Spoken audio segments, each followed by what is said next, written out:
Hi everyone and welcome in. It's Monkey Mar. Before we get into today's video, please subscribe and like. Alright, it's time to get nosy and start building Letecia Evil's dysfunctional family tree. So today I am going to get into her mother, Deborah S. Locklear, her stepfather, James Lowry, and her biological father, Kenneth Ray Hardin.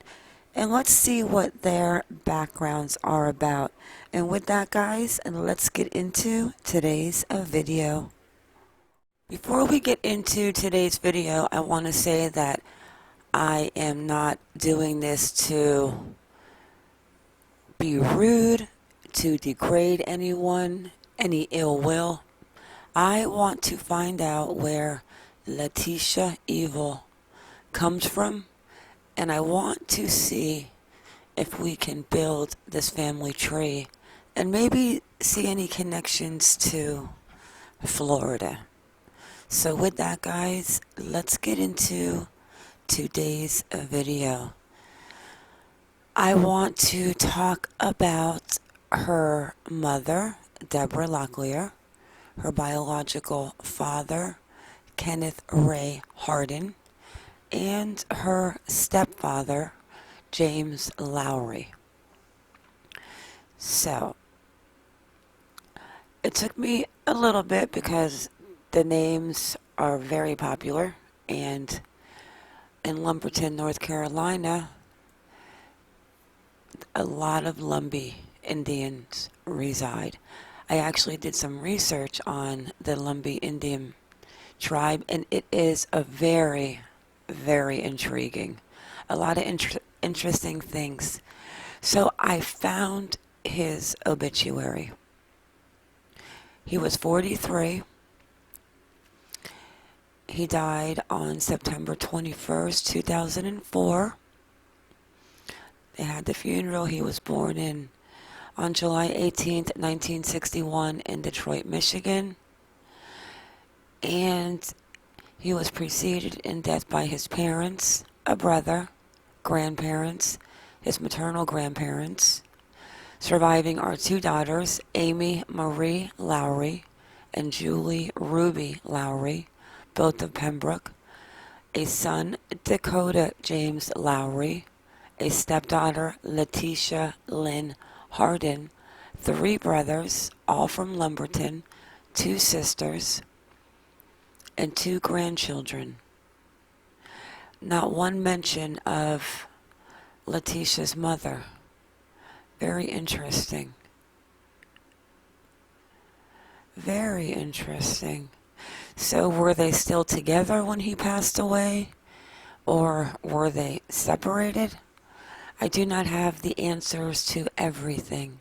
What I did find interesting, and I'm very nosy, so I have to have a visual on things, is that on his obituary, James Lowry's, it said that the burial will follow at the Lowry Family Cemetery on Moss Neck Road.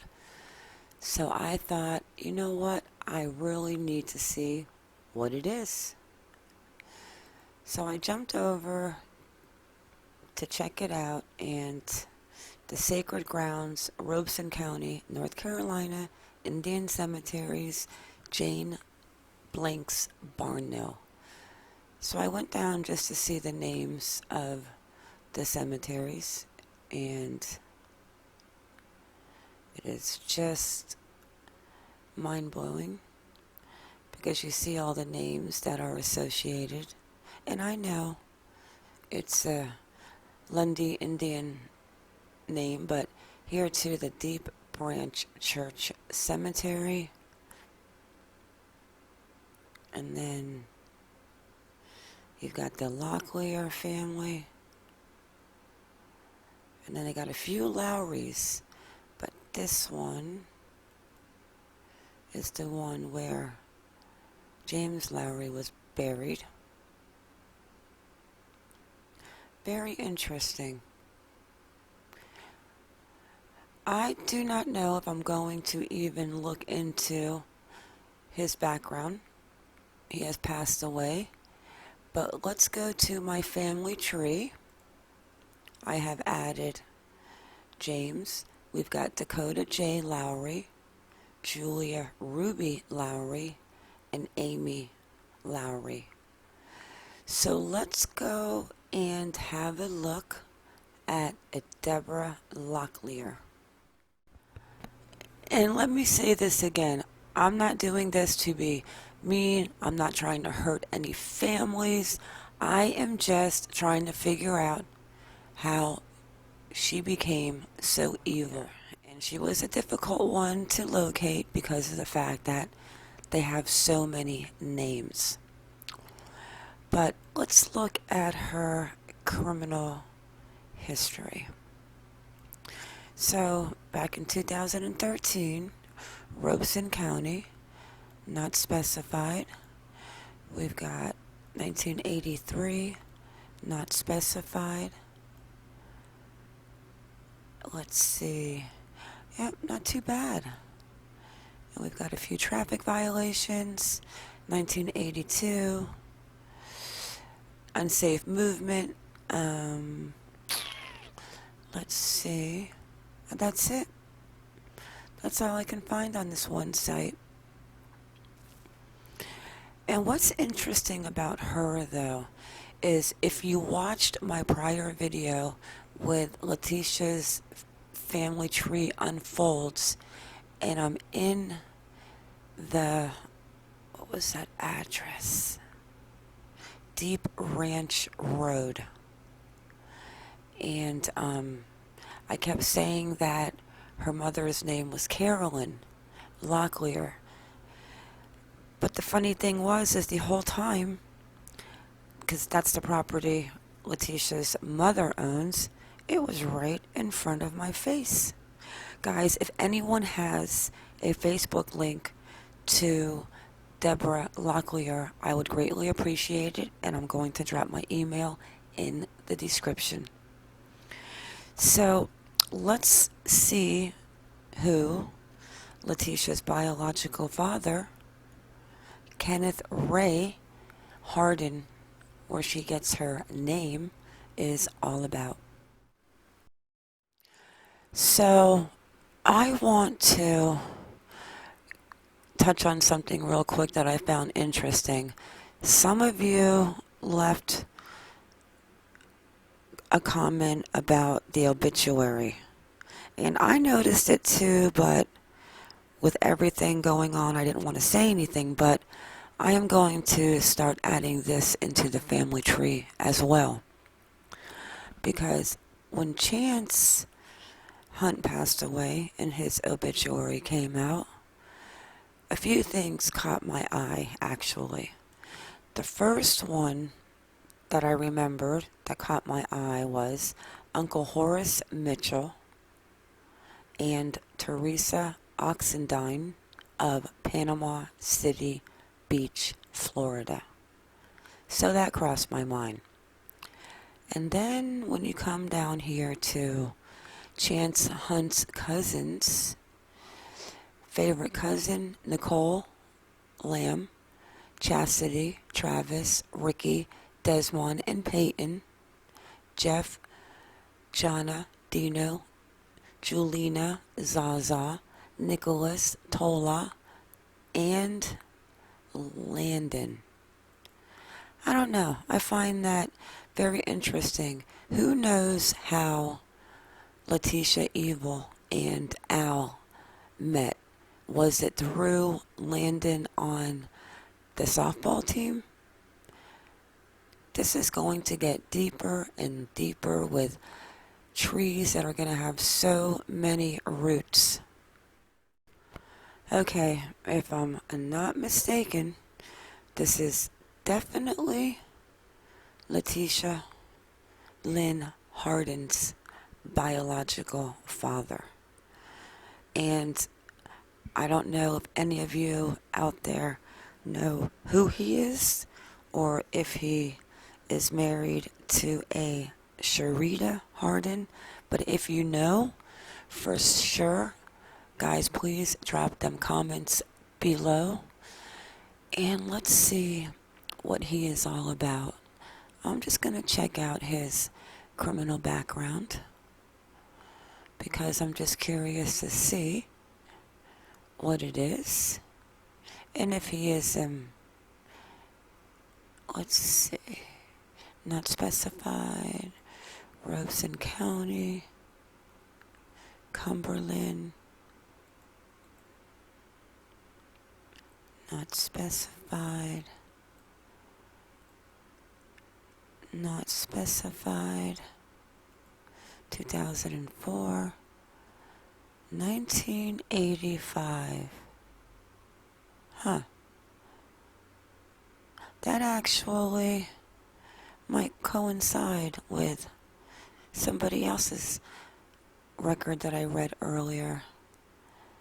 Let's see, he's got 1995, traffic infraction, impaired driving, traffic infraction, courts, no license. Yep, Leticia has one of those too. Traffic infraction, hunting from road without permission from owner. Now, that's interesting. Traffic infraction, driving while impaired. Huh. But this one right here, that 1985 one, is the one that stands out to me. We're going to have to see if Leticia's mom lines up to that 1985 charge. Yeah, not such a bad record. But that hunting from road without permission from owner is pretty interesting. Like, what are you doing? Just like shooting things from the side of the road? Alright, so let's go and add a few things to the family tree. Let's fill in some missing parts of the family tree that we will get into later and see. After reading about the Lumbee tribe and their way of life, and it's like I said earlier, very intriguing. But I'm thinking that maybe down the line or in the line that family might be married, but I think that's okay with the Lumbee Indians. So let's add to Leticia, let's add a partner. It's a new ex-partner. Let's add Eugene, Al, Stauch, Mel. I'll put the date in and pictures later. Okay, so let's go to Eugene and let's add a partner. Let's add a new ex-partner. And let's put in Landon. And it's Hoyt now, but her surname is Bullard.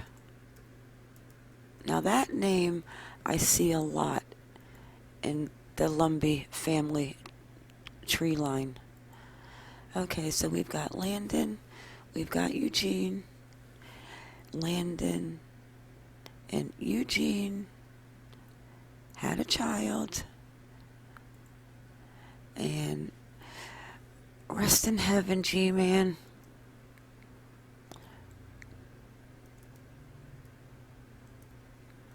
Okay. Ah, so sad.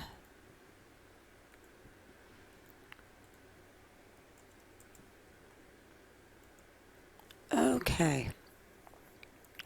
So that is what we have so far. There's a connection somewhere. So we have Leticia from Deborah and Kenneth.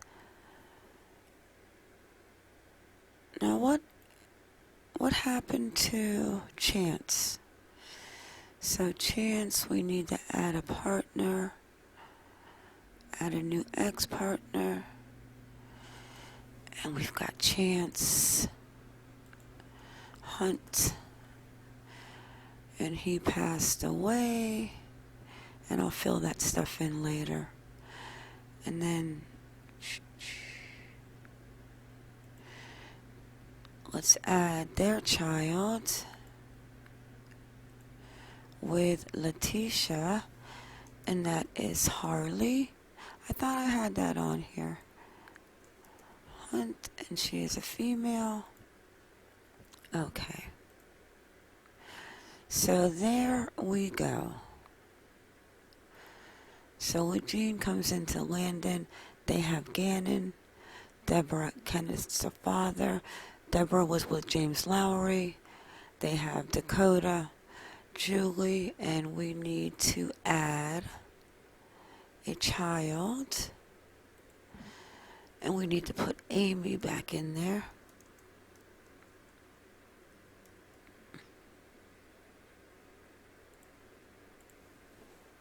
Okay. And I think that should wrap up the family tree as of right now, and as far as we've gotten into who is who. But my question too is, who is Stevie Dial? D-I-A-L. Because James Lowry has been gone for about, let's see, 2004, a while. So who was in Deborah Locklear's life then? Well, with all of the names Hardin in North Carolina, and to find the correct one, I was not entirely sure, but now I am 100% sure. You see the 48220? Okay, let's pop over to Facebook, because from what I saw, I kind of figured he was married to a Sharita or in a relationship. So on her Facebook page, it has Kenny Hardin, and then it has 4-8220. Now, that is not a coincidence. So I definitely found Leticia's biological father. So let's go back to our tree and add a few pictures. Okay, so we definitely know her stepfather, Kenneth Ray. Let's go ahead and add a photo. Let's choose a file off my desktop, and there he is. Let's upload it and save it. Now we know he has a partner. He has a new partner, and her name is Sharita Hardin, female. Okay, and let's add her photo. Choose file. She is right there. Open. Upload it. And while we're here, let's go ahead and add Amy's photo. Okay. That should wrap up the family tree investigating for today.